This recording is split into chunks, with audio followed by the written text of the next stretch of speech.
Are you thinking about building or buying a brand new home in Columbus, Ohio? Some of the questions you might be asking yourself: is building a new house a good idea? Is it a good investment? How long does it take? How do I choose a builder? And what else do I need to know? Well, in this video, I'm going to break down 6 huge mistakes buyers make when building houses in Columbus, Ohio, covering all these questions and more, and it all starts right now. So let's go!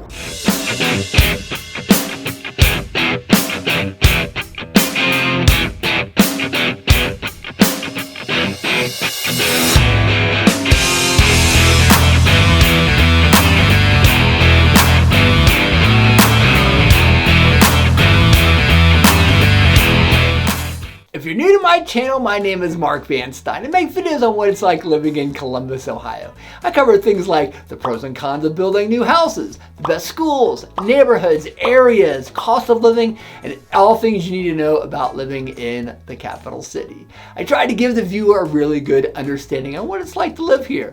If after you watch the video you find it helpful, do me a favor, hit that thumbs up button down below. It just lets YouTube know that, hey, Mark's doing a good job. If you're trying to learn more about living in Columbus, make sure you subscribe because I'm making new videos every week, not only about Columbus, but its many suburbs as well. Most importantly, if you're thinking about building a new home or relocating to Central Ohio, make your life a little easier and let me and my team help. I'm a full-time RE/MAX realtor and have been helping people with their real estate needs for almost 2 decades now. I'm actually a 3rd generation real estate agent. There are lots of real estate agents in Central Ohio because the bar of entry is pretty low. You want to make sure you have an experienced full-time agent helping you with your real estate needs.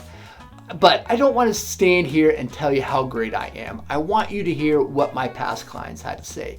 Before or after watching this video, take a couple of minutes to check out some of the video testimonials from my past clients. You can scan the QR code or click the link down below in the description. You'll find on-camera video testimonials from my past clients talking about the experience they had working with me.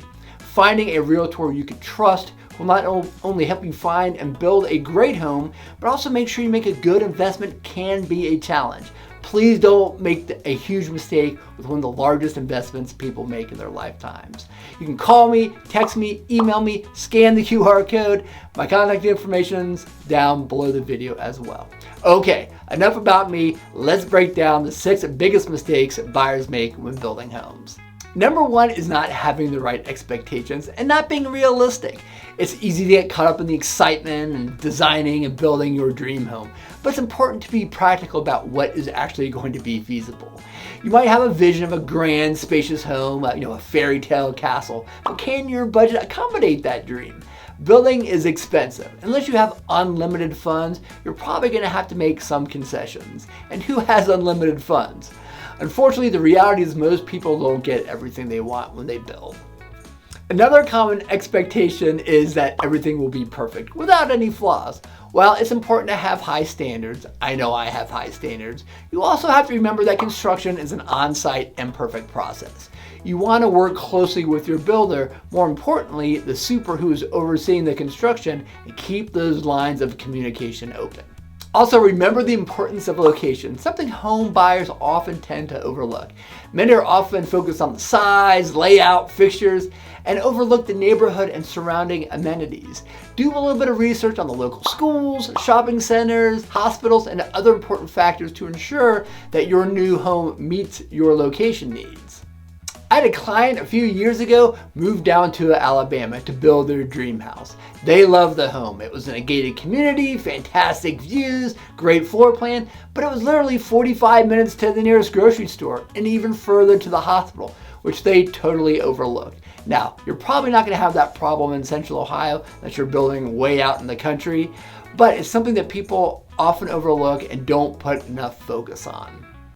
Lastly, home buyers often underestimate the time and effort it takes to complete a new home. From securing permits to choosing finishes, there are lots of decisions that need to be made throughout the building process. If you decide to build, you have to be patient and have a realistic timeline. Remember, nothing happens quickly. A quality build is going to take some time and effort.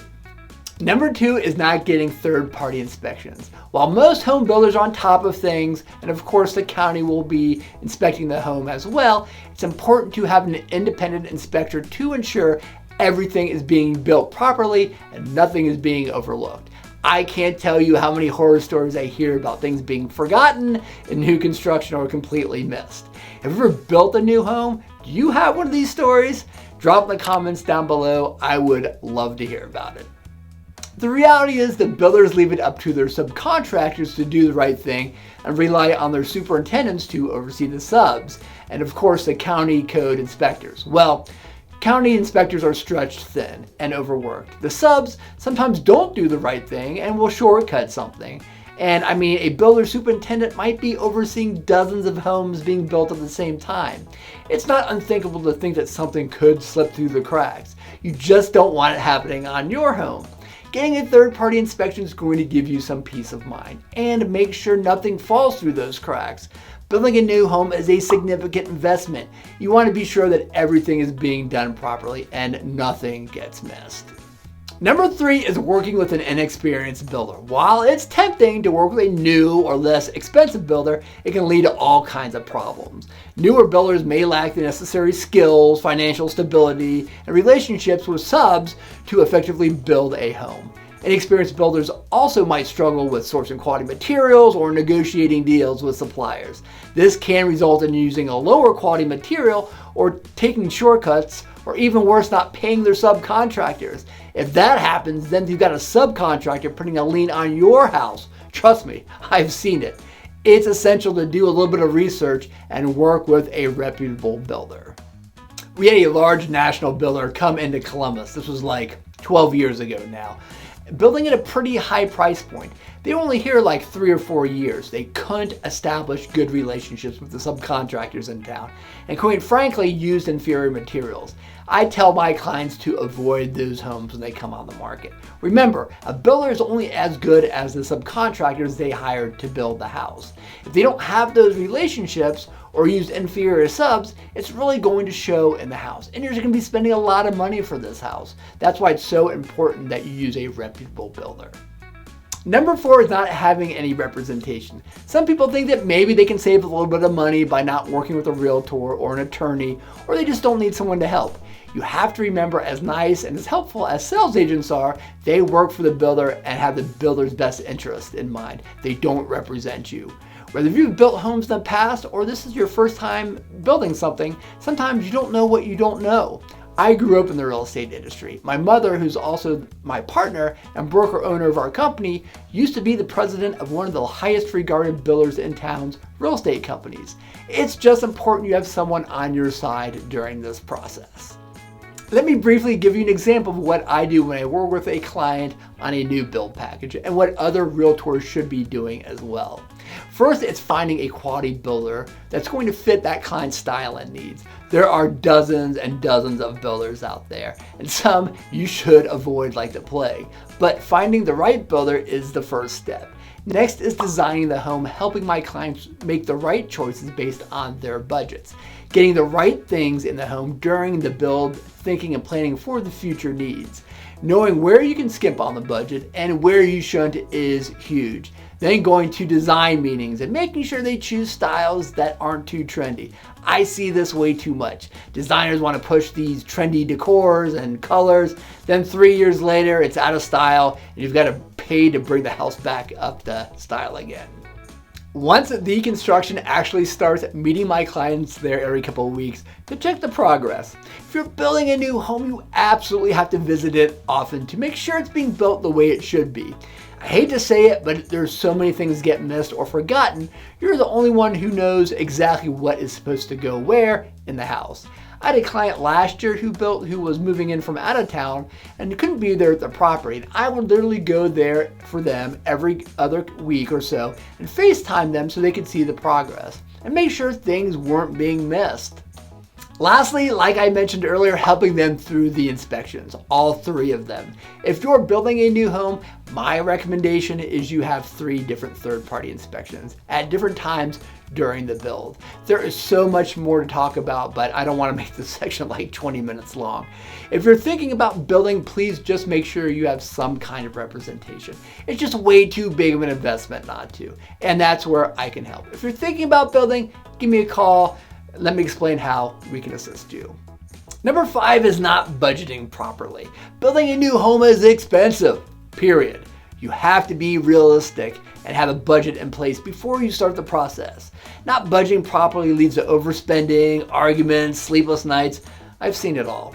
First, you have to factor in all the costs associated with building a new home. I mentioned this on another video on my channel, the pros and cons of building a home. There are lots of things that won't be included in a new build. Outdoor living space, blinds, curtains, finishing the basement are some big ones. Then you're gonna have to buy furniture for this new house. It just all adds up very quickly. Every year I meet with homeowners who are selling newer built homes, and it's very evident they didn't budget properly. Empty rooms, skipping on things in the wrong places, no outdoor living space, you name it. Let me tell you, it's not easy in Columbus, Ohio to sell your home and get top dollar without a patio or deck, but every year I see a few. When you build, prioritizing your budget based on your needs versus your wants is so very important. Figuring out things that are the must-have versus the must-wants, and then sticking to a budget through the build process will help you avoid overspending. Lastly, number 6 is designing the wrong floor plan. I touched on this a little bit earlier in the video. While you absolutely want to design a floor plan that suits your needs and lifestyle, you also have to take it into consideration future homeowners. A big common mistake is designing a floor plan that's too personalized to your own needs and unique. You have to think about functionality of the home and what each room will be used for. I have a listing right now that has a room that neither I or the homeowner know what it was used for or what purpose it might have been. I mean, I can guess it was probably like a music room or a sitting room, but how many homeowners today actually need a room like that? It just ends up being a wasted space, which if you're building, you will be paying a lot of money for, square footage. I'm not suggesting you don't build something that's going to fit your lifestyles and needs. Just go about it a way that makes sense. A good example of designing flexible space in a building is what I like to call a first floor flex room. This type of space can be used for a kid's playroom so all the toys aren't scattered everywhere on the first floor. It could be a secondary office. If it's built with a bath or a bath nearby, it could be a guest or an in-law suite. This is the way you should approach the design process. Rather than designing a space or room with one purpose in mind, design one that could have multiple purposes for multiple different buyers. That's exactly what one of my clients did when they built. They built a flex room that they were using as a secondary office, but there was an oversized closet off of it which they ran plumbing to during the build. So if they or someone in the future needed to turn it into a full bath, it would be super easy. Was it expensive to run plumbing and drains behind the walls while building the home? Not at all, a couple of $100s. But now that bath can be finished off quickly and easily if necessary. These are the things that you need to be thinking about when you design a home.